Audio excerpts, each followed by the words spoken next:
प्रयागराज प्रयागराज मतलब अपने आप में गंगा यमुना सरस्वती का तहजीब वाला शहर। मैं मुंबई रहता हूँ और मैं यहाँ ऐसी कोई घटनाएं देखता हूँ तो मेरा जैसे खून खौल जाता है।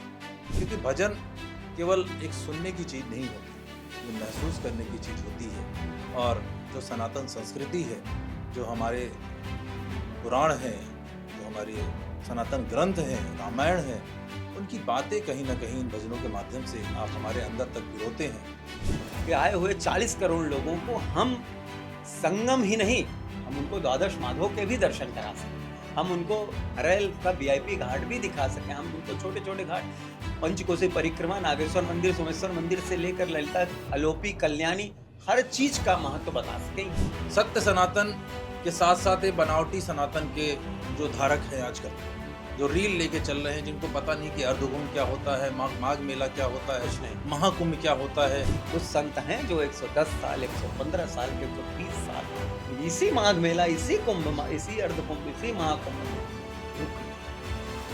तो उन्हीं का दर्शन करना है। वो किसकी पूजा कर रहे हैं? वो हनुमान जी की पूजा कर रहे हैं, तो हम आप हनुमान जी की क्यों ना पूजा करें? इंडस्ट्री एक मतलब कसा कसाया डिब्बा है, वहाँ अगर किसी तरीके से अंदर आप घुसे हो तो बहुत सारी चीज़ों को फेस करना।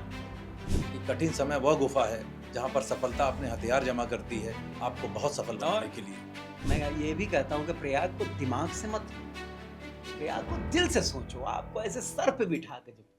तो नमस्कार दोस्तों, मिशन पॉजिटिविटी टू प्रोडक्टिविटी में एस्टेक स्टूडियो में आज मैं स्वागत कर रहा हूँ बॉलीवुड भजन गायक सूर्य कुमार दुबे उर्फ सूर्या का।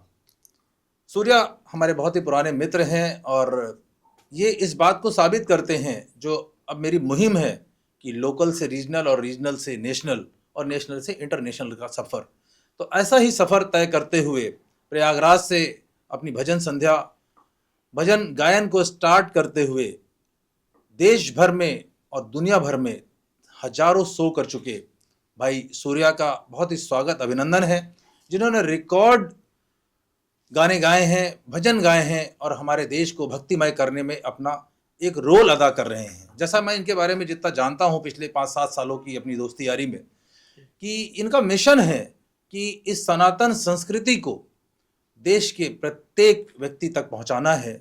और मैं इनको बहुत बधाई देता हूं कि अपने मिशन में सक्सेसफुल हों। और ये हमेशा कहते हैं, मेरा राम की कृपा से सब काम हो रहा है, करते हो तुम कन्हैया, मेरा नाम हो रहा है। तो ऐसे भाई सूर्य कुमार दुबे सूर्या का बहुत बहुत स्वागत है एस्टेक स्टूडियो में। और आज हम बहुत सारी वो बातें करने वाले हैं जिसको हम इंटरपर्सनल लर्निंग के रूप में जानते, समझते और देखते हैं। तो सूर्या, बहुत बहुत स्वागत है हमारे इस स्टूडियो में। और आपकी उस जर्नी को हम पूरे देश तक पहुंचाएंगे, लोगों तक पहुंचाएंगे। और निश्चित रूप से जो एस्पिरेंट्स हैं, जो अपनी कला के माध्यम से, संगीत के माध्यम से देश को एक दिशा देना चाहते हैं, सनातन वैभव को आगे बढ़ाना चाहते हैं, आज की हमारी इस कन्वर्सेशन से निश्चित रूप से ऐसा कुछ होगा कि हमारे देश के सनातन वैभव में बढ़ोतरी होगी और हमारे देश का युवा भजन की तरफ भी उन्मुख होगा कि भजन के माध्यम से भी हम अपनी सनातन संस्कृति को, देश के गौरव को और इंस्पिरेशन को आगे ले जा सकते हैं। तो सबसे पहले मैं आपसे जो बातचीत करना चाहता हूं, जिसको सवाल कहते हैं, चूंकि मैं इंटरपर्सनल लर्निंग में बिलीव करता हूं कि कुछ मैं अपनी बात करूंगा, कुछ आप अपनी बात करेंगे। तो जो हमने शुरुआत करी, जो मेरा मिशन विजन है, जिस लिए ये पॉडकास्ट मैं कर रहा हूं, और इसका नाम मैं दे रहा हूं इंटरपर्सनल लर्निंग विद सूर्या। तो सूर्या, आप बताएं कि कैसे प्रयागराज लोकल से फिर आप रीजनल हुए और रीजनल से नेशनल हुए, और जहाँ तक मेरी जानकारी है आप इंटरनेशनल भी हुए। तो इसको बताइए, जो लोग इस पॉडकास्ट को देखेंगे, जो दर्शक बंधु देखेंगे, जो युवा देखेंगे, कि कैसे भजन के माध्यम से भी आप बहुत बड़ा योगदान दे सकते हैं इस देश की तरक्की में। जी, सबसे पहले तो बहुत बहुत धन्यवाद शिवशंकर भैया। और आपसे जब भी मिलते हैं, वो चाहे 5 साल पहले हो चाहे आज हो, एक नया रिफ्रेश फील करता है। और आप रिफ्रेशिंग ईच अदर। और सबसे पहले तो आपको बधाई, how to be extraordinary and, और ये ऑर्डिनरी आपने जो दोनों बुक लिखा और जो आपने ये वर्ड रिकॉर्ड बनाया है, इसके लिए आप बधाई के पात्र हैं। Thank you so much. Record तो हमने क्या बनाया, प्रयागराज ने पूरे बनाया है। और जब कोई भी व्यक्ति प्रयाग से निकल के कुछ भी थोड़ा बहुत करता है तो यहाँ इतनी प्रसन्नता होती है कि नहीं यार, आपने अपना तो किया ही, साथ में प्रयागराज का नाम रोशन किया। तो नो डाउट आप इसके बधाई के पात्र हैं। आपके इस पॉडकास्ट पे मैं आज हूँ और मैं आपके दर्शकों को सबसे पहले तो राधे राधे बोलूँगा। सूर्या दुबे नाम है मेरा और यहीं झूंसी हमारा जन्म स्थान है, नीबी कला, और एक छोटे से गांव में पैदा हुए हम लोग। उसके बाद इलाहाबाद यूनिवर्सिटी से पोस्ट ग्रेजुएशन किए। 2006 गाते बजाते तो चल ही रहा था सब सारा जीवन। पिताजी हमारे बहुत अच्छे गायक थे, अब नहीं रहे, वो 2017 में एक्सपायर हुए। जी जी जी। पंडित स्वर्गीय द्वारिका प्रसाद दुबे। गाने बजाने का माहौल परिवार में पिताजी से ही आया, और इलाहाबाद यूनिवर्सिटी में वो लाइब्रेरियन थे। तो धीरे धीरे पहले रामलीला में मैं सीता बनता था, सीता से मेरे कैरियर की शुरुआत हुई। तो होड़ लगती थी कि राम कितना इनाम पाएंगे, लक्ष्मण कितना इनाम पाएंगे। पहले मंच होता था छोटा छोटा, हनुमान जी कितना इनाम पाएंगे। तो हमारे बड़े भाई हैं, वो भी बहुत अच्छे गायक हैं, बड़ा नाम है प्रेम प्रकाश दुबे जी। तो वो हनुमान बनते थे और मैं सीता का पाठ करता था। तो एक साल ऐसा हुआ कि हनुमान जी से ज़्यादा मुझे इनाम आया, करीब 300-450 रुपये, उस समय की बात। जी जी। उसके बाद धीरे धीरे धीरे धीरे कैरियर की शुरुआत हुई। फिर जीवन में एक ही संकल्प था शिवशंकर भैया कि कुछ अच्छा करना है प्रयागराज को लेकर। और आप तो जानते हैं कि शुरुआत में थोड़ा इनके साथ कोरस में, थोड़ा उनके साथ। तो जब मुंबई के सेलिब्रिटी कुछ आते थे, अनुराधा दीदी आती थी और बहुत सारे सिंगर आते थे, तो हम लोग कोरस में उनके साथ पीछे खड़े होकर गाया करते। तो उसी कड़ी में सबसे पहले 94 में प्रेम भैया गए थे, तो रविंद्र जैन जी मिले, गीतकार संगीतकार गायक। और दादा 2006 में आए थे प्रोग्राम करने। मैं भी उनके साथ संयोग से पीछे खड़ा होकर राम सिया राम, जब वो शुरू करते थे चौपाई रामचरितमानस की, तो वो राम सिया राम का पार्ट कोरस में हम भी करते थे। तो दादा कहते हैं ना कि एक लाइब्रेरी थे वो म्यूजिक की, एक युग थे। अब वो दूसरा युग नहीं आएगा। संगीतकार के अलावा जो प्रज्ञा चक्षु थे वो जन्म से अंधे थे। 7 भाइयों के बीच में एक जब ब्लाइंड हो तो कितनी उसकी इज्जत होगी आप सोच सकते हैं। तो रविंद्र जैन 7 भाई थे जिसमें 3 IAS थे, और ये म्यूजिक लाइन में थे और ट्रेनों में गाते थे। बहुत सारी कहानियां हैं इनकी, उसमें नहीं जाएंगे। तो दादा लोग पकड़ लेते थे, एक एक बारीकी पकड़ लेते थे। किशोर कुमार जी की कहानी आपको बताता हूँ। देखिए, एक गाना गाना था उनको, पहले दिन आए तो भी दादा बोले गले में खराश है, आज किशोर दा मत गाइए आप। दूसरे दिन स्टूडियो आए तो भी दादू बोले कि नहीं, गले में खराश है, आप आज मत गाइए। ऐसे 5 दिन वो सिलसिला चलता रहा, और 7वें दिन गाना बनता है तो वो गाना रिकॉर्ड हुआ, घुंघरू की तरह बजता ही रहा। तो वो शख्सियत थे। हम लोग तो बड़े मतलब कहीं ना कहीं बुजुर्गों का आशीर्वाद, पिताजी के बाबा का आशीर्वाद, कि हम लोग उनके चरणों की धूली मिली। तो रविंद्र जैन जी ने सुना, अच्छा लगा उनको, हमसे बोले तू मुंबई आ। मैं यहीं रहता था, इलाहाबाद ही पढ़ा। मेरा 2003 में पोस्ट ग्रेजुएशन संस्कृत से इलाहाबाद यूनिवर्सिटी से कंप्लीट हो गया था। तैयारी करते थे और शहर में रहते थे कमरा लेकर, तो सरवाइव करने के लिए कभी शिवा ऑर्केस्ट्रा, कभी यहाँ एक तो चले जाया करते थे कभी कभी प्रोग्राम। लेकिन थीम हमारा ऑर्केस्ट्रा शुरू से नहीं था कि नहीं मुझे स्टेज शो करना है, ऑर्केस्ट्रा नहीं करना है। तो दादू मुंबई बुला लिए। 24 अगस्त 2006 को पटना कुर्ला ट्रेन में बैठ के हम लोग स्लीपर 350 रुपये का टिकट लेकर मुंबई पहुंच गए। और फिर दादा के यहाँ गए, बोले क्लास आया कर। क्लास जाने लगे। सिस्टर रहती थी वहाँ सेंटा क्रूज में, सिस्टर के यहाँ शुरुआत हुई कैरियर। रहते रहते रहते रहते रहते बहुत सारी कहानियाँ हैं। 20 रुपये का टिकट मिलता था बस में बैठ के, कभी उतरना है अंधेरी तो उतर जाते थे लोग जुहू, कहीं उतर जाते थे बांद्रा, कहीं उतर जाते थे, पता भी नहीं था कुछ भी। तो इसलिए 20 का टिकट कटाते थे कि एक बस अगर 2 किलोमीटर आगे उतार दे तो उसी टिकट पे आप वापस भी आ जाओ पूछते पूछते। तो वो दौर बहुत कहने लायक नहीं है, वो बहुत संघर्षमय था। और सबसे बड़ी चीज़ कि दादू का सहारा तो मिला, लेकिन एक कहावत ना है कि मुंबई जैसे शहर में आपका जो सगा है वो भी आपका कुछ दिनों में साथ छोड़ देता है, यहाँ कहते हैं ना लोग।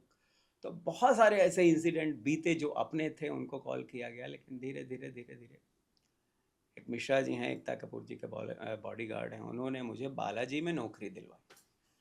और दादू के यहाँ क्लास जो करते थे उसकी भी फीस लेने लगे वो कुछ दिनों बाद, कि नहीं यार वो 1000 रुपये मंथली। तो कहानी बहुत सारी बीती, करते करते करते करते करते मैं टीवी सीरियल में कास्टिंग करने लगा कि नहीं, मुझे गाना वाना नहीं गाना है, सर्वाइव करने के लिए रुकना है। फिर बालाजी मैंने ज्वाइन किया और कास्टिंग सेशन ज्वाइन किया, और उस समय हम लोगों ने पवित्र रिश्ता की कास्टिंग की, जो बड़ा फेमस सीरियल रहा है जी टीवी का अपने आप में। और कास्टिंग के साथ साथ उसी सीरियल में मुझे 15 दिन का एक कैरेक्टर मिला पवित्र रिश्ता में, और मेरा ये सौभाग्य रहा है कि मैंने सुशांत सिंह के साथ 15 दिन रूम शेयर किया है, जो हमारे बीच में नहीं है। सुशांत सिंह राजपूत, बहुत दर्दनाक वो मंजर था वो, उसके बारे में नहीं बोलेंगे तो। एक जो युवा, मतलब समझिए कि एक ऐसा हम लोगों का समय बीता, अंकिता लोखंडे, सुशांत सिंह राजपूत, मैं, और पवित्र रिश्ता में मुझे कांस्टेबल शिंदे का कैरेक्टर मिला था, मुझे याद है। और मेरे 15 दिन किया, जेल का सीन था, बहुत सारे लोग जानते हैं इस चीज़ को। और उस सीरियल से मैंने सिंटा मेंबर भी हो गया मैं, सिने आर्टिस्ट एसोसिएशन का। और फिर धीरे धीरे धीरे धीरे धीरे धीरे, आप तो जानते हैं कि पैसा ज़रूरी है मुंबई से शहर, कहाँ रहोगे, क्या खाओगे, क्या करोगे, उसके लिए। अब सीरियल में 1500 रुपये पर डे मिलता था, प्रोग्राम रोज़ तो मिलता नहीं, तो धीरे धीरे वो जीवन शुरू हुआ और सीरियल ने मुझे स्थापित किया। बहुत सारे भाग्य विधाता, बैरी पिया, तेरे लिए, और बालिका वधू का मेरा टर्निंग पॉइंट आया। तो बालिका वधू मेरा 2.5 महीने चला। कल भी एक पिछला एपिसोड आ रहा था, किसी ने मुझे एक क्लिप भेजी, तो जो अब आते हैं रिवाइंड वाले एपिसोड, ऐसे ऐसे करते करते करते करते करते मतलब पवित्र रिश्ता से बालिका वधू तक का सफर बहुत हाँ? सारा। रवीन दादा से जो है दादू से शुरू म्यूजिक हुआ। से, जब सीरियल में ये हुआ कि नहीं, अपना घर 2014 में मैंने मुंबई में खरीद लिया, और उसके बाद चीज़ें सब सेट हो गई। कहे तो करने म्यूजिक ही, एक्टिंग तो एम था नहीं, और एक्टिंग वही रामलीला वाली काम आ गई मुंबई में। जो यहाँ हम लोग छोटे से गांव में रामलीला में राम लक्ष्मण सीता बन के गए थे, वो मुंबई में काफ़ी हद तक काम आए। ऑडिशन देता था। अब आप तो जानते हैं कि योग्यता और क्षमता को रोक नहीं सकता वॉचमैन है। का कैरेक्टर है तो भी ऑडिशन है। और ये गलत कहते हैं लोग कि मुंबई किसी के बाप की बपौती। मैं इस चीज़ को नहीं मानता। मुंबई सबके दरवाजे खुले हैं। इतने सारे बच्चों का फोन मैं आता तो था। इसको ऐसे बोलता हूँ कि सफलता किसी की बपौती नहीं है। हाँ, सफलता इस पे सबका अधिकार है, और सबका अधिकार। योग्यता और क्षमता को कोई रोक और नहीं उस सकता। सब में पूरे इंडिया में सिंह साहब, मैं यही कहूँगा कि मुंबई एक ऐसा शहर है जहाँ सारे दरवाजे आपको खुले मिलेंगे। वो कैपेबल हैं आप कि नहीं, आप कैपेबल हैं तो यश चोपड़ा के दरवाजे पे जाइए, आप कैपेबल हैं तो महेश भट्ट जी के दरवाजे पे जाइए, आप कैपेबल हैं तो फिर राजन साही जी के दरवाजे पे जाइए, मतलब डेली सोप में जाइए। तो वो डिपेंड करता है आपके ऊपर। वहाँ सबके दरवाजे खुले हैं। हम लोगों ने फिर जब सारी चीज़ें बन गई तो एम था नहीं कि एक्टर बनना है, था सिंगर बनना है। धीरे धीरे धीरे धीरे बहुत सारी चीज़ें हुई। फिर टी सीरीज ज्वाइन किया मैंने, और फिर भजन गाना शुरू किया। अपना एक राधे राधे रॉक बैंड बनाया मैंने 2016 में, जिसकी ओपनिंग हुई। पूरे देश में मैंने भजन पुराने अंदाज नए लोगों दिया, और सारे भजनों को वेस्टर्नाइज करके जो आजकल का युवा वर्ग पसंद करता है। नहीं, जैसा कि हम लोग जानते हैं कि आपने टी सीरीज़ के लिए सैकड़ों से ज़्यादा गाने गाए हैं और लगातार गा रहे हैं। हाँ, तो बड़ा अच्छा है और अच्छा महसूस हो रहा है आज आपके साथ यहाँ पे स्टूडियो में बैठ के बात करते हुए कि प्रयागराज के नाम को आगे बढ़ा रहे हैं, और साथ में आपने फिल्मी गानों को, पॉपुलैरिटी को केवल न चुनकर एक सांस्कृतिक विरासत को आगे बढ़ाने का जिम्मा लिया, और हमारी रामायण से उपजे भजनों को आगे बढ़ाने का प्रयास किया। तो ये कैसे प्रेरणा रही? आप चाहते तो पॉपुलैरिटी हासिल करने के लिए, सरवाइव करने के लिए, आगे बढ़ने के लिए आप फिल्मी गाने भी गा सकते थे। बहुत पॉइंट है शिवशंकर भैया आपके क्वेश्चन में। देखिए, होता है योग, कहते हैं योगनी बनती चली गई, ऐसा हो गया। तो वो शुरू से ही प्रयागराज का माहौल एक धार्मिक वे में था। उस समय माता जी के साथ गंगा नहाने जाते थे। 2000 से कुंभ का भी देखना शुरू हो गया, 99 से ही सारी चीज़ें। और हर कोई मुंबई में प्लेबैक सिंगर ही बनने जाता है। प्लेबैक सिंगर बॉलीवुड के गाने गाने, भजन कोई नहीं गाने जाने। लेकिन मैं इसमें जरा सा इंटरप्ट करूंगा। प्लेबैक में मतलब थोड़ा इसको थोड़ा देसी तरीके से समझते हैं। हाँ। कि आप तो पीछे खड़े होते थे तो वही हुआ ना, नहीं प्लेबैक। प्लेबैक का मतलब है सिंह साहब कि आप जो पर्दे के पीछे सामने शाहरुख खान जैसे गा शुरुआत रहे करी हैं आपने, जी, मैं उस बात तक जाना चाह रहा वो हूँ कि कोरस हो कोरस गया। में आप गाते थे, तो हम लोग तो हाँ, उसको यही समझे थे जो पीछे खड़ा होके गा रहा है। प्लेबैक मतलब कि आप जो प्ले एक्टर कर रहा है, बैक में सिंगर गा रहा है। अरे वो समझ रहे हैं भाई, तो मैं थोड़ा पॉडकास्ट में थोड़ा थ्रिल भी रहना चाहिए हाँ, भाई। बराबर है, नहीं तो दर्शकों को बस ये अच्छा जब आप लगना दूसरों को स्टार बनाते हैं पीछे से वो अपनी आवाज के माध्यम से, बराबर। हाँ? जब वो उस स्टार बनते हैं तो स्टार के पीछे के जो प्लेबैक सिंगर्स होते हैं वो आप जैसे लोग होते जी, हम जैसे नहीं, हैं। आपने कहा ना कि आप प्लेबैक क्यों नहीं चुने, भजन ही भजन, भजन, भजन, भजन। तो ये होता है संयोग। यहाँ भी धार्मिक माहौल था, पिताजी धार्मिक भजन ही गाते थे। गुरु मिले, रविंद्र जैन मिले, वो भी धार्मिक ही उनका सारा जीवन, रामायण से जो पॉपुलैरिटी मिली, कृष्णा जय हनुमान, गंगा मैया, बहुत सारे एक लाइन लीला। वो गुनगुना दीजिए हमारे दर्शकों के लिए, जिस टी सीरीज में जो आपने भजन गाया और जो फिर एक टर्निंग पॉइंट रहा आपकी लाइफ का। अब ऐसा है सिंह साहब के भजन तो बहुत सारे गाए हैं, नहीं, संस्कार के जिसको आप लिए, अम्बे समझते के हो कि लिए, जो टर्निंग पॉइंट टी रहा हो या सीरीज के जिसको लिए। सबसे ज्यादा आप पसंद करते हो।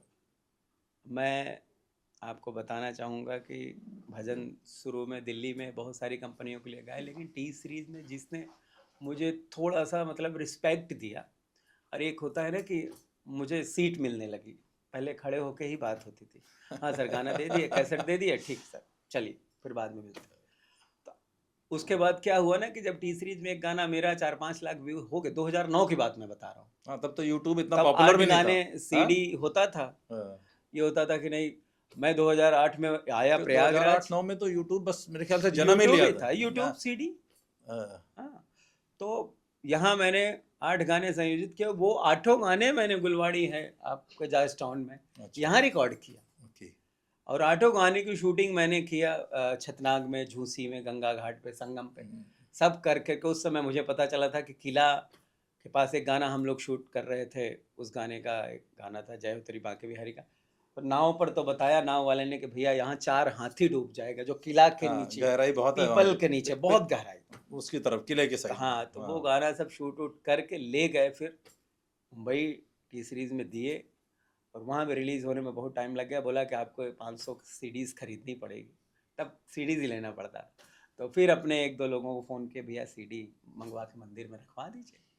तो उस समय 2009 में जो मेरा गाना रिलीज़ हुआ, उसमें 8 गाने में एक गाना मेरा था। इस गाने को गाया तो बहुत सारे सिंगरों हैं, लेकिन टी सीरीज में जो मुझे एक स्थान मिला, जो उसके बाद गाना देने पर कोई पूछता नहीं था, फट से रिलीज़ हो जाता था 1 सेकंड, वो गाना मैं आपको 2 लाइन सुनाऊंगा, और मुझे भी वो बेहद पसंद है।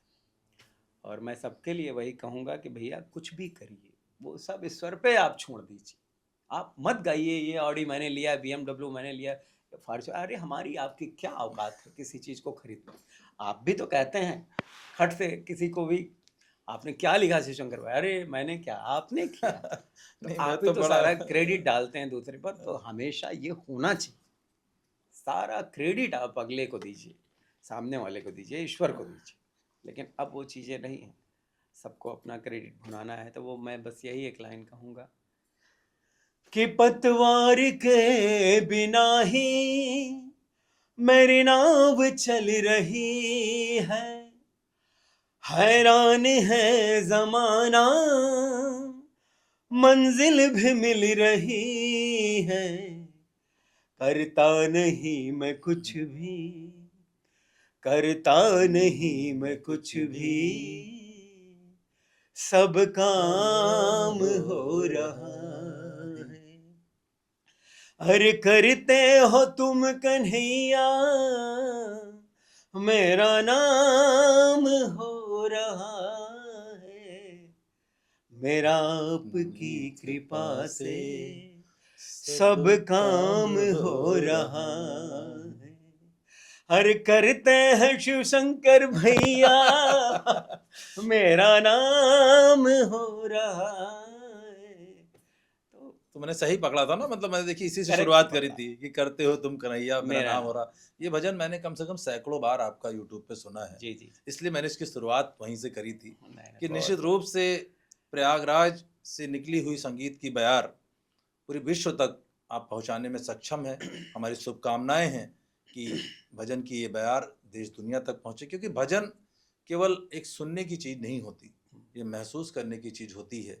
और जो सनातन संस्कृति है, जो हमारे पुराण हैं, जो हमारे सनातन ग्रंथ हैं, रामायण है, उनकी बातें कहीं ना कहीं इन भजनों के माध्यम से आप हमारे अंदर तक पिरोते हैं। और निश्चित रूप से यह एक वो रिवॉल्यूशन है जो हमें स्पिरिचुअल रूप से मजबूत बनाएगा, क्योंकि आर्थिक रूप से तो मजबूत होना ही है, हमें आध्यात्मिक रूप से भी मजबूत होना है। उसमें निश्चित रूप से सूर्य चमकेगा, ऐसा मैं उम्मीद करता हूँ, विश्वास करता हूँ और आपको बधाई देता हूँ कि तभी जन जन तक यह जन चेतना का भाव, आध्यात्मिकता का भाव प्रवेश करेगा और हम एज ए नेशन एक पूर्णकालिक डेवलप्ड नेशन के रूप में जाने समझे जाएंगे। तो बहुत ही अच्छा है आपकी इस जर्नी को जाना, आपकी यात्रा को महसूस करना, समझना। कठिनाइयाँ भी रही होंगी, तो कठिनाइयों के लिए मेरा अपना एक कोट है, मैं बोलता हूँ, मेरी किताब में आपने पढ़ा होगा निश्चित रूप से, कि कठिन समय वह गुफा है जिसमें सफलता अपने हथियार जमा करती है। कठिन समय वह गुफा है जिसमें सफलता अपने हथियार जमा करती है, जब आप सफल होते हैं तो उसमें वो काम आती है। तो जो आपका कठिन समय रहा, वो 20 रुपए, वो 40 रुपए, वो कब 2 करोड़ बन जाते हैं, कब 200 करोड़ बन जाते हैं, कोई मायने नहीं रखता, है ना। मनी एक नंबर थी और नंबर रहेगी, जो अगली किताब में भी बात की गई कि मनी इज मैन मेड, है ना। तो अभी एक बड़ा सुखद अनुभव रहा सूर्या, कुंभ के दौरान भी आप आए थे, घर पे भी आए थे, बातचीत हुई आपसे। और हमारे मेयर साहब जो कि गंगा सेवक हैं, और उन्होंने आपको कुंभ मेले में प्रयागराज का नगर निगम का ब्रांड एम्बेसडर बनाया जी। तो ये कैसे आपने इसको, यात्रा को कैसे देखते हैं, इसको कैसे टर्निंग पॉइंट देखते हैं कि आप देश भर में काम कर रहे थे और जब पूरी दुनिया आपके शहर में आई तो आप शहर आ गए। ये तो मतलब थोड़ी मुझे लग रहा है कि जैसे कि सेल्फिशनेस थी कि पूरी दुनिया के लिए काम कर रहे थे, आपको लगा जब पूरी दुनिया प्रयागराज आ रही है तो चलो भाई प्रयागराज। एकदम बहुत अच्छा भैया, आप काफी रिसर्च करके आए हैं मुझे लग रहा है। तो मैं बस यही कहूंगा कि देखिए, ये भी मेरे जीवन का एक बहुत अविस्मरणीय पल था कि कितनी मेहनत के बावजूद, देखिए प्रयाग हमेशा, मैं ये भी कहता हूँ कि प्रयाग को दिमाग से मत लो, प्रयाग को दिल से सोचो। आपको ऐसे सर पे बिठा के, मुझे याद है वो 2019 का अर्ध कुंभ, जिसको सरकार ने कुंभ बना दिया था, 2019 की बात मैं कर रहा हूँ। फिर बाद में जब इतने करोड़ों होल्डिंग स्पॉन्सर लग गए, तब बहुत सारे मतलब ज्ञानी पुरुषों ने बताया थी हुआ कि यार अब छप चुका है सारी चीज़ें, चलने तो जो चल रहा है। तो ये सबसे पहले जो भ्रांतियां हैं लोगों में, मैं आपके पॉडकास्ट के माध्यम से बस इतना ही कहूँगा कि इस बार भी न जाने कितने ब्लॉगर, कितने यूट्यूबर जबरदस्ती आप पार्टून पुल पर खड़े होकर महाकुंभ कर रहे हो, मेला लगा हुआ है, माघ मेला, क्यों गलत मैसेज दे रहे हो? इसका नुकसान हुआ सोशल मीडिया का, तो आने वाले व्यापारियों का नुकसान हुआ। क्या करके कह लो, इसी से खराब हो रही है कि हमारे देश के लोग हमेशा ये कहते हैं कि नहीं, आप गलत मैसेज मत करो। हमने हमेशा शिवशंकर भैया यही कहा है, और वो मेरे लिए, मैंने बताया ना कि मेरी 3 क्या 4-5 पीढ़ी कुंभ को तो, आई थिंक ये महाकुंभ को तो नहीं भूल पाएंगे, कि भूल जाएंगे आप? नहीं, महाकुंभ तो ऐसा सनातन दूसरा मेला लगेगा, 66 करोड़ लोग, 66 क्या, उसको आप 100 मानिए। हमारे मुंबई दिल्ली शहर में यहाँ का गंगा जल ले जाके लोग स्विमिंग पूल में डाल के नहा रहे थे। बिल्कुल बिल्कुल, वो भी आप वो तो आध्यात्मिक चेतना की एक ऐसी क्रांति थी जिसकी मिसाल विश्व में कभी नहीं आ सकती। तो प्रयाग एक सबने सोच लिया कि इस मेले में लोग इतने आ जाएंगे। कोई भी प्रेस हो, प्रिंट मीडिया हो, डिजिटल मीडिया हो, मैं हमेशा यही बोलता हूँ, और मैं इसके लिए प्रयाग का बहुत, मतलब जितना भी शुक्रिया अदा करूँ वो कम है, क्योंकि प्रयागराज मुझे समय समय पर मुझे इतना प्यार दिया है, वो चाहे 2013 का कुंभ हो, 2003 का, नहीं, इस बार चूंकि आप ब्रांड एम्बेसडर रहे तो ये एक बड़ी जिम्मेदारी रही आपकी कि आध्यात्मिक पौराणिक नगरी प्रयागराज को विश्व मंच तक, जिसे हमारे अरेंजमेंट और मैनेजमेंट ने ले गए, उसमें कहीं ना कहीं आप जैसे एक भजन गायक, भजन प्रणेता, भजन को विश्व के मंच पर बड़ी ऊंचाई तक ले जाने के लिए जो काम अनूप जलोटा जी ने किया, जो रवीन जैन जी ने किया, उस पीढ़ी को आगे बढ़ाते हुए आप प्रयागराज के ब्रांड एम्बेसडर बने। हम लोग को बड़ी खुशी हुई उस वक्त जब आपकी पहली होर्डिंग नगर निगम में हमने देखी। पूरा प्रयागराज आह्लादित था कि हमारे ही शहर का एक स्टार इस मेगा मैनेजमेंट, मेगा महाकुंभ का हिस्सा बना और उसका ब्रांड एम्बेसडर बना। जी भैया, इसके लिए बहुत बहुत धन्यवाद। और मैं पूरे शहर के एक एक नागरिकों को धन्यवाद करूंगा, क्योंकि वो उन सबका प्यार था। कलाकार तो आपको पता है, प्रयागराज अंचल में 20,000 आर्टिस्ट जिन्होंने 30-30, 40-40 साल से समय दिया है प्रयाग को। लेकिन इसके लिए पारित हुआ, सदन में सारी चीज़ें बैठा कि प्रयागराज की हमने अपना एक कॉन्सेप्ट दिया था नगर विकास मंत्री को कि मैं चाहता हूं कि इस महाकुंभ में आए हुए 40 करोड़ का आंकड़ा गवर्नमेंट का था कि आए हुए 40 करोड़ लोगों को हम संगम ही नहीं, हम उनको द्वादश माधव के भी दर्शन करा सकें, हम उनको अरैल का वीआईपी घाट भी दिखा सकें, हम उनको छोटे छोटे घाट, पंचकोसी परिक्रमा, नागेश्वर मंदिर, सोमेश्वर मंदिर से लेकर ललिता, अलोपी, कल्याणी, हर चीज का महत्व बता सकें। ये हम चाहते हैं कि हमारा पूरा राधे राधे रॉक बैंड हर घाटों पर नहीं, जितना हम एक लोगों ने मैसेज सुना दे देखा, निश्चित और रूप से आप ये जिम्मेदारी काफी हद स्वच्छता तक का निभा मैसेज पाए। दे कि आप आए हैं तो शहर को स्वच्छ रखिए। तो मैंने स्वच्छता के ऊपर 4-5 गाने रिकॉर्ड किए, नगर निगम में भेजे। गणेश जी जो हमारे महापौर हैं, यशस्वी महापौर कह लीजिए, हमारे 7-8 साल पुराने मित्र हैं, और उनको ये कॉन्सेप्ट अच्छा लगा। तो अब उनके बस में तो था नहीं, ये सारा A.K. शर्मा जी डील कर रहे थे उस समय नगर मैं निगम आपकी का बात सारा। में जोड़ूंगा एक बात जी कि ये एक बड़ा फैक्ट रहा कि जितनी सफाई कुंभ एरिया में और कुंभ के दौरान, महाकुंभ के दौरान रही, जी उतनी हमें सामान्य समय में भी नहीं दिख पाती, जबकि जनसंख्या प्रयागराज की तकरीबन 50 लाख हम लोग मानते हैं हाँ। पूरे अंचल की, और 66 करोड़ लोग आके चले गए। क्या सुपर सफाई की व्यवस्था थी, क्लास। है ना। तो आपके साथ चूंकि आप नगर निगम के ब्रांड एम्बेसडर रहे, तो मैं बधाई भी देना चाहूँगा संपूर्ण नगर निगम को, माननीय मेयर गणेश जी को, जी जी कि उस दौरान जो सफाई दिखी हमें, वो कहना तो नो नहीं चाहिए, डाउट, बट अभी नो भी डाउट, सामान्य स्थिति में नहीं दिख रही है। नहीं नहीं तो वो एक एकदम। मिशन के तौर पे, और कहीं ना कहीं आपका ब्रांड एम्बेसडर होना, आपके भजनों के माध्यम से, आपके गीतों के माध्यम से जन चेतना फैली और एक उत्साह रहा 66 करोड़ लोगों की ह्यूमन टेक्नोलॉजी का, एकदम। है ना। जो मैंने अपनी किताब की आखिरी चैप्टर लिखा है, महाकुंभ द मेगा मैनेजमेंट। अरे वाह, वेरी गुड। तो आपने पढ़ा होगा उसको भी, कि उसमें हमने कोई टेक्नोलॉजी की बात नहीं करी आज इतनी आधुनिकता के दौर में, सिर्फ एक बात करी कि ह्यूमन टेक्नोलॉजी। लेकिन ये प्रयास बड़ा था कि आपने जो गीत गाए, आपने केवल आध्यात्मिक चेतना का विस्तार नहीं किया, सफाई की जिम्मेदारी ली हाँ भैया, और उस पे नो गीत गाए और वो विजिबल रही। तो visible. Hats off to you, thank you नहीं नहीं भैया, सो मच टू यू कि आपने वो जिम्मेदारी का भी निर्वहन किया, और हम लोग के हमेशा गर्व का बात रहेगा कि सूर्य का सूर्य की तरह चमके। ये मेरी जिंदगी का भैया बहुत बड़ा टर्निंग पॉइंट। आई थिंक हमारे नाती पोते जो बच्चे होंगे वो भी कहेंगे कि हमारे घर पे जो महाकुंभ में best performer of the Mahakumbh की शील्ड रखी है, हमारे मेला डीएम और मेयर साहब ने जीती, तो वो शील्ड मुझे लगता है कि मैं उसको मिढ़ा के रखूँगा, संजो के, उसमें डस्ट न पड़े, ताकि 2-3 पीढ़ी वो बोले, क्योंकि महाकुंभ न भूलेंगे लोग, और उसमें मेरा छोटा सा योगदान भी नहीं भूलेंगे। बहुत अप एंड डाउन हुआ, बहुत सारे लोगों ने विरोध किया, जाके नगर निगम में बैठ गए कि कल के लड़के को आप सूर्या को क्यों ब्रांड एम्बेसडर बनाए, ये भी बहुत बड़ी कहानी है पीछे। तो वहाँ बोला गया कि सूर्या ने कभी जीवन में प्रयाग के ऊपर कितने भजन गाए, आपने कितने भजन गाए। सूर्या ने द्वादश माधव के ऊपर 50 भजन गाया, आपने कितने भजन गाए। सूर्या ने सोमेश्वर महादेव पर गाए, सूर्या ने बेणी माधव से ले, मतलब ऐसे ऐसे उदाहरण दिए कि तब लाके लोगों के बोलती नहीं, ये तो तमाम बातें हैं जो हम लोग वास्तव में नहीं जानते, लेकिन एक बात ऐड करना चाहूँगा being as a motivational speaker, कि कल के लड़के ही कल बनाएंगे, ये समझना चाहिए विश्व को। तो इसलिए कल के लड़कों को कभी हल्के में ना लें, कल के लड़कों को कल का मौका दें, उसमें भी ऐसा मैं जरूर कहना चाहूँगा, क्योंकि कल आने वाला कल जो है आने वाले कल से ही चलेगा। तो कल, आज और कल हमेशा सबकी ज़रूरत है। तो ये कभी भी कोई कहता है, मैं अपने पॉडकास्ट, अपने इंटरव्यू और इसमें हमेशा बात कहता हूँ कि युवा जोश और अनुभव जब साथ चलते हैं तो मिरेकल होते हैं, तब महाकुंभ जैसे आयोजन होते हैं, तब सूर्या जैसे ब्रांड एम्बेसडर बनते हैं, है ना। तब आपको जो है बेस्ट सिंगर का वहाँ से अवार्ड भी मिलता है।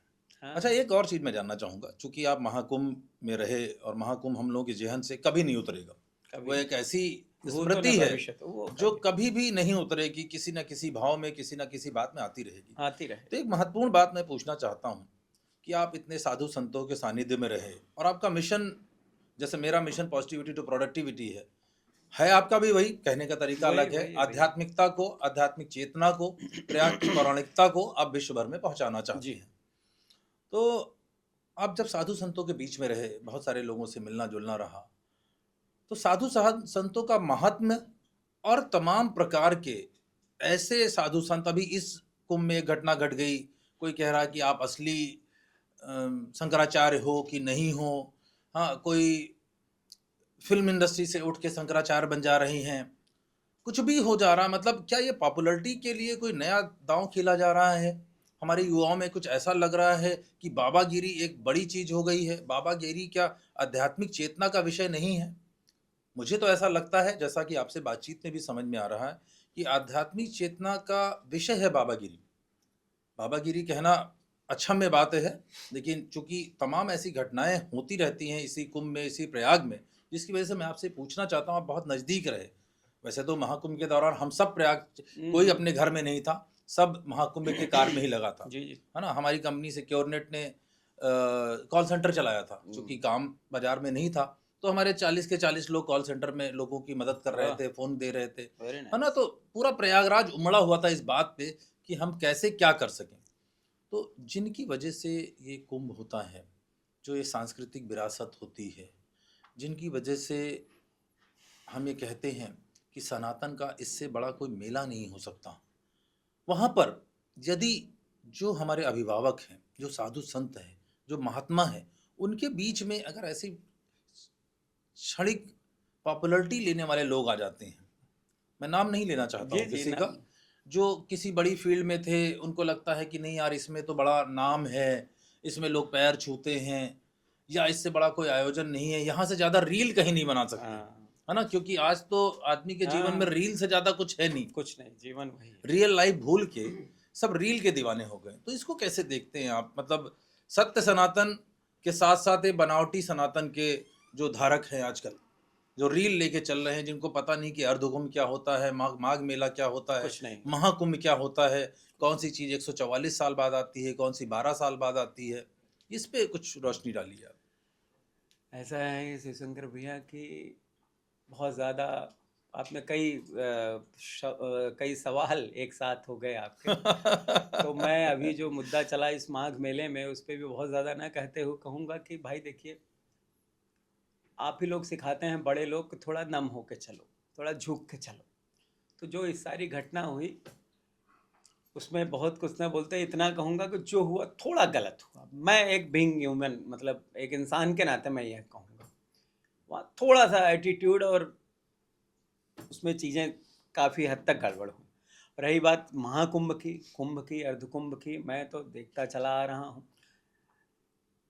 थोड़ा सा अब संतों का जो है ना मामला वो वैभवशाली हो गया है। अब सिर्फ जहाँ पे मतलब एसी नहीं है, जिस रूम में नहीं लगा है, जिस टेंट में, जहाँ 5 स्टार जैसी फैसिलिटी नहीं है, वहाँ संत रुकना ही नहीं चाह रहे हैं। आप देखे ही होंगे महाकुंभ में जी जी जी। एक एप्पल की इतनी बड़ी ब्रांड वो चली आ रही है, टेंट यहाँ पे सही करवा रही है मैडम। तो हर चीज मतलब उधर पैसे को आप मान लीजिए कि वैभवशाली टोटल शो ऑफ हो गया है। तो कहीं ना कहीं उनमें भी कुछ कहीं संत ना हैं, कहीं जैसे आप गए होंगे, कुछ संत हैं जो 110 साल, 115 साल के, 120 साल इसी माघ मेला, इसी कुंभ, इसी अर्धकुंभ, इसी महाकुंभ में रुके थे। बहुत लोग उन्हीं का दर्शन करना था, नहीं करना था वो नहीं, तो कहीं ना कहीं कैलासानंद ऐसा, जी का दर्शन, नहीं करना था उनको और देशानंद जी का दर्शन। कहीं ना कहीं ऐसा नहीं लगता आपको कि जो श्रद्धा भक्ति का मामला है वो आम आदमी की पहुंच से दूर होता जा दूर रहा है? होता जा रहा है, मतलब जैसे 1000%। जैसे जब महंगाई बढ़ती है तो लोग कहते हैं कि प्याज आम आदमी की और महंगाई से दूर हुआ। हाँ, वो तो गलत, मैं ये पूछ रहा हूँ कि जिस तरह की ये वैभवशाली परंपरा की तरफ लोग बढ़ रहे वो हैं, गलत। तो ऐसा नहीं लगता कि आप श्रद्धा भक्ति, मंदिर दर्शन आम आदमी की दर्शन नहीं, आम आदमी से हो दूर गए, हो रहा है? पूरी तरीके से दूर हो गए। हम तो पूरे देश में जाते हैं, पूरे मतलब हर जगह जाते हैं, चाहे वो 12 ज्योतिर्लिंग हो, चाहे वो देश का कोई भी बड़ा सा बड़ा टेम्पल हो, हर जगह एक वीआईपी प्रोटोकॉल है। आम पब्लिक परेशान हो रही है। मैं खुल के कहूँगा कि लोग, अभी मैंने ग्रेटर नोएडा जिसने विश्व रिकॉर्ड बनाया, धीरेन्द्र कृष्ण शास्त्री की कथा में मैं उसमें भजन गाने गया था, एक दिन पहले पहुँच गया था। अभी तक उस कथा से ज़्यादा भीड़ पूरे देश में किसी कथावाचक की हुई नहीं थी। पहले दिन 2 लाख पब्लिक, दूसरे दिन 6 लाख पब्लिक। तो वो Guinness book of world record में आया है वो दर्जा, आप देखेंगे। तो मैंने देखा कि 15-15 हजार दिल्ली की पढ़ी लिखी पब्लिक ग्रेटर नोएडा पैदल पहुंच रहे हैं लोग। लास्ट स्टेशन जो मेट्रो का है 52 नोएडा का, वहां उतर के 3 किलोमीटर पैदल जाके ग्रेटर नोएडा से 8 किलोमीटर एक बुद्धा कौन यूनिवर्सिटी है वहाँ नोएडा में, वहाँ पे लोग पैदल 5 किलोमीटर 7 किलोमीटर जाके रात को ही सो जा रहे हैं। दूसरे दिन शाम को कथा शुरू होनी है 5।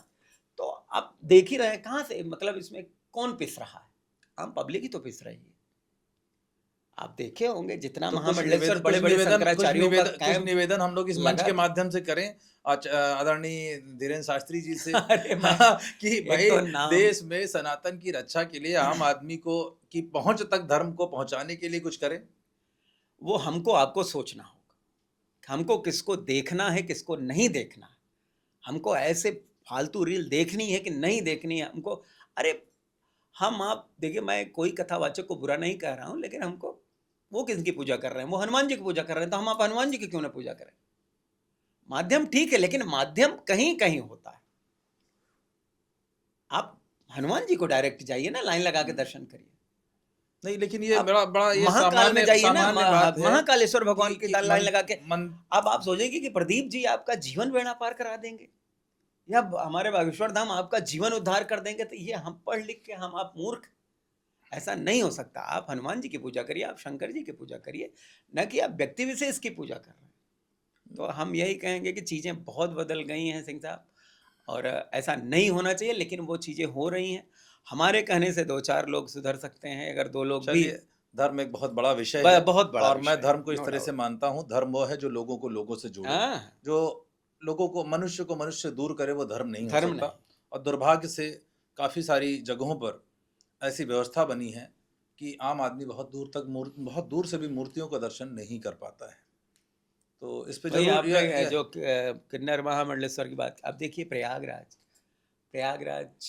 मतलब अपने आप में गंगा यमुना सरस्वती का तहजीब वाला शहर है। मैं मुंबई रहता हूँ और मैं यहाँ ऐसी कोई घटनाएं देखता हूँ तो मेरा जैसे खून खौल जाता है। आपके यूट्यूब के माध्यम से मैं दर्शकों को यही कहूँगा, और मैंने इसके पहले भी 3-4 यहाँ के दैनिक जागरण के बहुत सारे इंटरव्यू में अच्छा, मैं अब एक बड़ा पर्सनल बोला है और बड़ा गंभीर सवाल पूछना चाहता हूँ आपसे, और जहाँ से आपकी कैरियर की शुरुआत हुई, क्योंकि वो आपके जहन से कभी नहीं मिटेगा, वो आपके जीवन से कभी नहीं मिटेगा, वो याद नहीं मिटेगी। 2 चीज़ें नहीं मिटेंगी। पहली तो आपने पवित्र रिश्ता से अपने कैरियर की स्टार्ट करी जी, एक मामूली कांस्टेबल के रोल से स्टार्ट करी, और आज फिर अपने रॉक बैंड के साथ आप पूरे देश भर में और दुनिया भर में सनातन को फैला रहे हैं। उसमें आपने 15 दिन तक भारत के बड़े ही स्टार, जिसने MS Dhoni the untold story जैसी मूवी करी, सुशांत सिंह राजपूत, और बड़ा दुर्भाग्यपूर्ण तरीके से सुशांत सिंह राजपूत ने आत्महत्या कर ली। पूरा देश स्तब्ध था। जी। मेरी किताब में भी आपने पढ़ा होगा, डिप्रेशन टू इम्प्रेशन। आदरणीय कैलाश है ना, हाँ, कैलाश खेर, कैलाश खेर भी एक बार सुसाइड के लिए गए थे, और मैंने उनका भी उल्लेख किया है अपने बुक में। तो ऐसा क्या है कि हमारे देश का युवा इतना बड़ा स्टार, हाँ, जहाँ कदम रख दे उसकी पॉपुलैरिटी आगे आए, और उसको आत्महत्या जैसा कदम उठाना पड़ा, चूंकि आपके साथ 15 दिन उसने रूम शेयर किया था, और वो भी उसका शायद पहला सीरियल रहा होगा या इनिशियल डेज रहे होंगे। पवित्र रिश्ता में अंकिता लोखंडवाल के साथ अच्छा था, हम लोग वो सीरियल देखते थे, बड़ा पॉपुलर सीरियल था। लेकिन ये गंभीर विषय है, बड़ी अच्छी बात है कि आज मैं एक ऐसे व्यक्ति के साथ बैठा हूँ जिसने सुशांत सिंह राजपूत के साथ 15 दिन बिताए हैं। तो ऐसा क्या रहा होगा कि एक युवा ने ऐसा कदम उठा लिया, और ये प्रवृत्ति हमारे देश में बढ़ती चली जा रही है जी। तो केवल एक सुशांत सिंह राजपूत की हम बात नहीं करने जा रहे हैं कि डिप्रेशन टू डाई या डिप्रेशन टू इम्प्रेशन, क्योंकि एक ही जीवन है, इस जीवन में दुनिया को बता के जाना है, दुनिया से छिप के नहीं जाना है। कभी नहीं। हम आए हैं, ये बात दुनिया को पता चलनी चाहिए। हम छुप के चले गए, ये क्या मतलब, ये मैं समझना चाहता हूँ, बड़ी गंभीर नोट में बात समझना चाहता हूँ कि ऐसा क्या साइकोलॉजिकल परिस्थिति रही होगी कि स्टार को, जिसका ना हम लोगों को लगता है ना रुपए पैसे की दिक्कत थी, ना चमक दमक की दिक्कत थी, ना फिटनेस की दिक्कत थी, हाँ, सब कुछ था, फिर क्यों जीने की वजह नहीं रही? अब ऐसा है कि इंडस्ट्री को तो आप अच्छी तरीके से जानते हैं कि कि इंडस्ट्री एक मतलब कसा कसाया डिब्बा है, वहाँ अगर किसी तरीके से अंदर आप घुसे हो तो बहुत सारी चीज़ों को फेस करना पड़ेगा, बहुत सारा सबसे एक प्रेम व्यवहार बना के, एक हम्बलनेस बना के चलना पड़ेगा। मैंने जो दिन बिताए सुशांत सिंह के साथ, सुशांत सिंह राजपूत एनएसडी में जाते थे, थिएटर करते थे, उस समय भी वो सेकंड हैंड BMW लेके दिल्ली से आए थे स्ट्रगल करने, और अच्छा खासा फ्लैट मतलब अच्छी जगह पॉस एरिया में रेंट पे लिया था उन्होंने। उस समय भी सुशांत सिंह की मुझे याद है एनओसी हमने देखा था, 25,000 पर डे का बजट था। सबको पता है, हम लोग क्या बिल बाउचर भरते थे तो पता चल जाता था। तो अंकिता लोखंडे का 4,000 था, मुझे याद है अच्छी तरीके से। वो एक नॉर्मल सी झोपड़ी में रहने वाली स्ट्रगलर थी, और उस समय वो ऑटो से आती थी और ये BMW से आते थे। सुशांत सिंह जैसा हंसमुख, ऐसा खुशदिल इंसान ये मैंने मैंने तो उसको जो समझा, हम लोग धोनी देखते हैं उसमें, नो डाउट, क्योंकि ये वो मूवी एक ऐसा लैंडमार्क है हर आदमी के मोटिवेशन के लिए। मतलब ऐसी लीजेंडरी मूवी करने के बाद आप मतलब समझिए कि मैं खुद नहीं कल्पना से परे था कि ये व्यक्ति ऐसा क्यों करेगा। अब आज तक वो सीबीआई नहीं बता पाई कि वो क्या हुआ नहीं, क्या सीबीआई नहीं। बताए ना बताए, चूंकि 15 दिन आपके साथ था तो आपके जहन में वो यादें कभी नहीं जाएंगी, अच्छी और कभी बुरी दोनों। जीवन में नहीं, अच्छी इसलिए कि 15 लाइफ दिन में आप नहीं। साथ थे। हम लोगों के जीवन में, क्योंकि धोनी जैसे एक सुपर कूल व्यक्ति पे मूवी बनी, हाँ धोनी द अनटोल्ड स्टोरी, मतलब धोनी के जीवन को हम उस मूवी के माध्यम से ही ज्यादा हाँ, जानते हैं, जानते हैं हाँ। है ना। और जो हमें बार बार इंस्पायर करती है वो मूवी, आज भी जब आती है कहीं पे डिस्प्ले आ रही होती है नेटफ्लिक्स पे या कहीं, तो हम हाँ, देखना पसंद करते हैं, तुरंत तुरंत है ना। हाँ। और धोनी की वजह से भी और सुशांत सिंह राजपूत की वजह से उसकी भी, भी। क्योंकि सुशांत एक ऐसे वर्सटाइल एक्टर थे जिनकी जितनी तारीफ की जाए कम है। कम है, और ये भारत के युवाओं के लिए कहीं ना कहीं एक डिप्रेसिंग मैसेज है बहुत तगड़ा कि एक हाँ। ऐसा स्टार अगर आत्महत्या कर सकता है, तो फिर हम उन छोटे बच्चों से जो हाई स्कूल इंटर में फेल हो जाते हैं या किसी एग्जाम में पास नहीं हो पाते, या आजकल तो इतनी विचित्र बात है, रील नहीं देखने दे रहे हैं पेरेंट्स, तो हाँ, बच्चे गुस्सा आत्महत्या कर कर ले ले हाँ रहे हैं। हाँ, हाँ, एकदम तो से। ये मुझे ऐसा लग रहा है कि देश में एक एंजाइटी डेवलप हो रही है, विशेष तौर पे युवाओं में। और सुशांत का जाना एक बड़ा स्तब्धकारी कदम रहा हम लोगों के लिए। इससे एक ही यही मैसेज हम देंगे शिवशंकर भैया कि देखिए सुशांत सिंह, नो डाउट मेरा जो 15 दिन बिताया हुआ एक्सपीरियंस है, वो कभी मैं कल्पना नहीं कर सकता था कि ऐसा व्यक्ति ऐसा करेगा। तो जितनी भी परिस्थिति आए, उन युवाओं को बस एक ही यही मैसेज दूंगा, मैं कितनी भी कठिन परिस्थिति आए, ठीक है, इंडस्ट्री डिप्रेशन में भेजने के लिए वो खड़ी ही है। आपका साइन होने वाला है, 3 फिल्म साइन होने वाली, पर तीनों साइन नहीं हुआ। आप पहुंचे हैं 12 बजे से, मीटिंग चल रही है सबसे, हाँ 4 बजे मुझे साइनिंग अमाउंट मिलेगा, 4 बजे आपका काम नहीं हुआ। पता चला दूसरे दिन मैसेज आया कि यार ये फिल्म तो मिल गई दूसरे को, ये सीरियल तो मिल गया दूसरे को। वहाँ आदमी लगता है कि यार हो क्या रहा है मेरे साथ। ऐसे 10-10 20-20 ऑडिशन में क्रिएटिव ने मतलब वो हुआ कि आज लुक टेस्ट है, कल आप आ जाइए, लेकिन नहीं हो रहा है। तो वहाँ आदमी खाना नहीं खाता, टेंशन हो जाती है कि यार इतना अच्छा ऑडिशन हुआ तो हुआ क्या, यहाँ पे क्या मतलब मामला हो गया। तो बहुत सारी चीज़ें मैसेज जाता है, ऐसा मत करिए, कुल मिला के मेहनत करिए।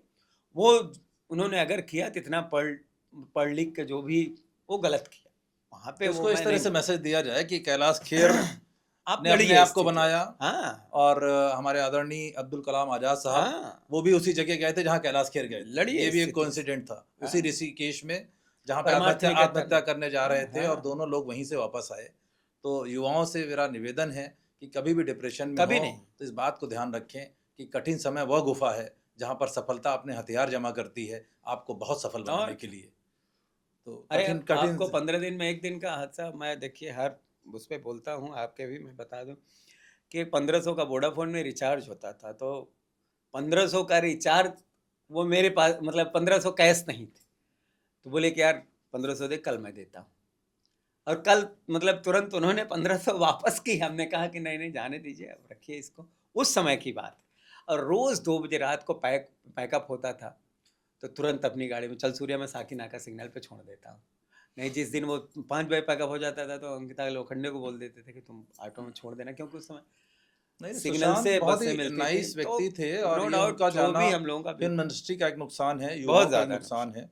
तो चलो, सूर्या आज बहुत भी ही उनका अच्छी। नंबर पड़ा है मेरे पुराने मोबाइल में, अब जाके केस के बाद बंद हुआ। तो बहुत सारी यादें हैं, बहुत सारे तो सूर्या, आपसे कलाकार। तो बात करने का सिलसिला रोकने का मन ही नहीं करता है। और अभी हम लोग इंटरपर्सनल लर्निंग के माध्यम से कुछ और भी बातें करेंगे, लेकिन मैं 3 चीज़ें आपसे पूछना चाहता हूँ, वो क्विकली जवाब देना है। जी प्रैक्टिस, परफॉर्मेंस एंड पेमेंट, कैसे इसको देखते हैं आप? देखिए, प्रैक्टिस आपकी जब रहेगी अच्छी तभी आप परफॉर्म कर पाएंगे, और जब अच्छा परफॉर्म करेंगे तो आप अच्छी पेमेंट उठा पाएंगे। और जब प्रैक्टिस ही नहीं रहेगी, आप बेसुरा गा देंगे तो आपको कौन पेमेंट देगा इतना? मतलब आपको उस लेवल का न तो आपको दक्षिणा मिल पाएगी उसको इंग्लिश में कहिए तो आपकी पेमेंट मिल पाएगी। इसलिए प्रैक्टिस मस्ट। तो कैसे इसको देखते हैं? जो एक कहावत हमारे यहाँ है, practice makes a man perfect, कैसे इसको देखते हैं? देखिए, हमारे यहाँ वो कहावत है कि आप रियाज करिए हाँ? रोज, तो प्रैक्टिस आप अपनी मजबूत रखिए। रियाज अपना, आप एक सिंगर के लिए आप मतलब उसकी भाषा में कि रियाज नहीं करेंगे तो आप परफॉर्म नहीं कर पाएंगे, परफॉर्म नहीं कर पाएंगे तो आपकी पेमेंट नहीं फाइनल हो पाएगी कि आपको कौन क्या देगा। आप आज कैलाश खेर का रियाज है इसलिए 40 लाख देते हैं लोग उनको, आज अरिजीत सिंह भाई का रियाज है इसलिए उनको 1.5 करोड़ देते हैं। तो आप उस तरीके से आप मेन बेस प्रैक्टिस ही, चाहे वो जिस फील्ड में हो। तो मतलब वो एडवोकेट दिन के कब फील्ड आने वाला है कि जब हम 1.5 करोड़ लेके जाए और आपकी डेट ना हम मिले? बहुत बहुत मतलब आप हमें तो मिल आशीर्वाद जाएगी, मतलब दीजिए, और लोग की बात कर रहे आप आशीर्वाद दीजिए, बाकी तो मेहनत हो रही है। देखिए वो कौन सा दिन आता है जिस दिन तो हम तो बहुत बस हमेशा यही कहते हैं, हर देवी देवतान में जाके हर जगह कि ईश्वर एक गाना सुपर डुपर हिट कर दे, एक भजन हिट कर दे। अब तो भजन बोलते हैं। देखिए, आप अपनी बात में अपने को रखिए कि practice makes a man perfect, और मैं इसको थोड़ा सा बेटर करता हूँ जी, कि right and continuous practice makes a man perfect. इसके पहले मैं एक और आपसे एक क्वेश्चन करूँगा। मैंने भी वॉइस दिमाग में मेरे काफ़ी देर से चल रहा है कि आप टोटली बिजनेसमैन हैं, और ये राइटिंग वाइटिंग का दिमाग में कहाँ से आ गया आपको? इसके पीछे बड़ी सिंपल सा मामला है कि मुझे जो कि बहुत देर लग गई, it take 28 years to reach a landmark of substantial business of around 100 crore. और आज का ज़माना ही T20 का ज़माना है, 60 ओवर वाले मैच नहीं चलते। नहीं नहीं, तो मुझे बहुत ज़्यादा टाइम लग गया, मैंने बहुत सारी गलतियाँ करी, मुझे समझने में बहुत वक्त लगा कि प्रैक्टिस का क्या मतलब है, टीम बिल्डिंग का क्या मतलब है ना? तो आप ही वाली बात है कि प्रैक्टिस करेंगे, फिर परफॉर्म करेंगे, फिर पेमेंट आएगा, है ना? तो आपकी प्रैक्टिस के साथ साथ टीम बिल्डिंग, आपकी साजिंदे ना हो, बैंड तो मतलब आपकी टीम ना हो, म्यूजिशियन तो you can not perform well. Yes yes तो एब्सोल्युटली। टीम बिल्डिंग में जो समय लगा, जो बेहतर टीम नहीं बना पाए, जो गलती हमने करी वो लोग ना करें। तो अभी तक फिर यही हुआ कि जो बात हम करते, क्योंकि ये स्ट्रॉन्ग बात है कि बिजनेस बनाने का काम हमारा है, उसको बढ़ाने और चलाने का काम टीम्स का है। Good. So those people who are not ready to build a stronger team, those people who are not ready to be a leader rather than a owner, गलती क्या है? ओनर बनना चाहते हैं। सारी प्रॉब्लम यहाँ पे है, you can't be owner, you should be a mentor, a leader for your team, then only you can build a bigger business, and that applies to everyone. Creative होना एक अलग बात है, बट क्रिएटिव होने के साथ साथ बिजनेसमैन बनना, तो आप जैसे लोगों के लिए भी, गुड। टैलेंटेड लोगों की सबसे बड़ी प्रॉब्लम क्या है? मतलब आपके इस क्वेश्चन में मैं कोशिश कर रहा हूँ कि आपको वो दिन आए कि आपको 1.5 करोड़ रुपए में आपकी डेट ना मिले। ऐसी मैं कामना करता हूँ, ऐसी मैं शुभकामना देता हूँ, थैंक यू। और मैं अपनी बात भी साबित करता हूँ कि जो गलती हमने करी वो मैं स्वयं आगे ना करूँ, क्योंकि इस बात को बार बार करूँगा तो जल्दी ही वो गलतियाँ दूर होंगी, and I will become a good person, good business person, good leader. तो जो गलतियां मैंने करी वो लोग ना करें, इसलिए हमने यूट्यूब बनाए। फिर यूट्यूब जब हो गया तो कहा कि किताब में किया जाए, इसको बुक लिखी जाए। तो पहली बुक वाई ऑर्डिनरी लिखी, और छोटे छोटे मिसकंसेप्शन, आपने दोनों किताबें थॉरोली पढ़ी हाँ होंगी, हाँ, आपने मुझे भेजे थे वो सब पिक्स नो नो वगैरह, नो, कि जब पहली लॉन्च हुई तो आपने ऑनलाइन अरे अमेजन से नो डाउट। मंगवाया, रिवाइज एडिशन भी मंगवाई, हम्म, है ना? तो बहुत सारी लर्निंग रही होगी, और ये किताबें बार बार पढ़ने योग्य है, एकदम क्योंकि ये कोई कॉपी पेस्ट नहीं है। नहीं वर। ये जो हमने सोसाइटी से सीखा समझा, जो शॉर्टकमिंग्स रही, जो लोगों ने हमें सिखाया, जो आपसे बातचीत करते हुए यहाँ सीखा, तो वो कलमबद्ध हो जाए, वो रिकॉर्ड हो जाए, और वो एक मैनुअल और एक आदमी के मेंटोर के तौर पे काम करे। कि आज की डेट में अगर आपको मेंटोर चाहिए, कोई 99 रुपए मांग रहा है, कोई 5,000 रुपए मांग रहा है, कोई कुछ कर रहा है, I am not asking any money. मैं तो अपना एक्सपीरियंस बस दे रहा हूँ, अपने यूट्यूब के माध्यम से, अपनी बुक के माध्यम से, और ये कंटिन्यूअसली चलती रहेगी। Why very ordinary good. Say how to be extraordinary, how to be extraordinary say currently unavailable, and many more. MSME के लिए भी काम कर रहा हूँ। अरे वाह। तो कहने का मतलब सूर्या भाई सिर्फ यही है कि जब आप अपनी गलतियों से सीखते हैं तो आपका हमेशा ये प्रयास होना चाहिए एक जिम्मेदार देश के नागरिक के नाते कि आपके देश के लोग उस समस्या से ना गुजरें जो आपने फेस करी है। बहुत तो ये एक कोर ऑब्जेक्टिव है मेरा, और इसीलिए मेरे इस पॉडकास्ट का नाम, मेरे सारे जितने भी मैं पॉजिटिव काम करता हूँ, मेरे मिशन का नाम है मिशन पॉजिटिविटी टू प्रोडक्टिविटी। और जल्दी अभी हम लोग एक project, in fact on going project है, उसका नाम है प्रोजेक्ट साइट टू विज़न, जिसमें हम लोग उन लोगों के साथ काम कर रहे हैं जिनकी दृष्टि बाधिता है, आदरणीय रवीन जैन जैसे लोग। और रवीन जैन एक बहुत बड़े एग्जाम्पल हैं ऐसे लोगों के लिए जिनकी दृष्टि बाधित है, परंतु उन्होंने सुरों के वो 7 रंग देखे और जीवन के भी वो 7 रंग देखे जो हम सामान्य आँखों से, सामान्य आँख वाले लोग नहीं देख पाते।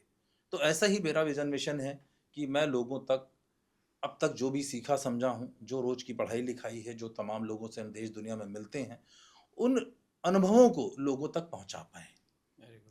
ये मेरा उद्देश्य है। नहीं, बहुत बढ़िया, बहुत अच्छे थॉट है भैया आपका, नो डाउट। और मैं आज आपके पॉडकास्ट के माध्यम से यही कहूँगा कि प्रयागराज को मैं जो, मतलब मैं क्या, आप भी इतना प्यार करते हैं और हम लोग जीवन भर प्यार करेंगे। प्रयाग में जन्म लिए हैं तो उसका कर्ज कैसे अदा करें, यही सोचना है पूरे जीवन।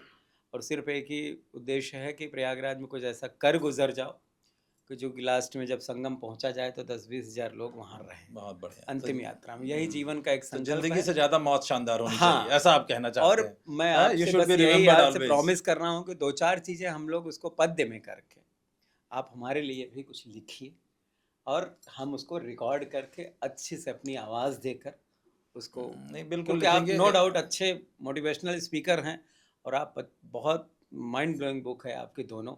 आपने दूसरी बुक में ही इतना बड़ा रिकॉर्ड बना डाला, तो ये बहुत बड़ी बात। तो मैं आज इस पॉडकास्ट के माध्यम से अनाउंस करता हूँ कि आप मुझे गीत दीजिए, लिरिक्स, और मैं उसको अच्छे से संगीतबद्ध करके उसको मैं यूट्यूब पे नहीं बिल्कुल देंगे, वो एक बड़ी और चेतना का डिजिटली विषय पूरे है। इंडिया में सुनेंगे उस नहीं, भजन मैं को लोग। उस गीत को आपके बोल ही दे रहा हूँ कि हाँ। मेरा सनातन को लेकर है, हाँ विशेष तौर पे हिंदुओं की घटती आबादी को लेकर है जी।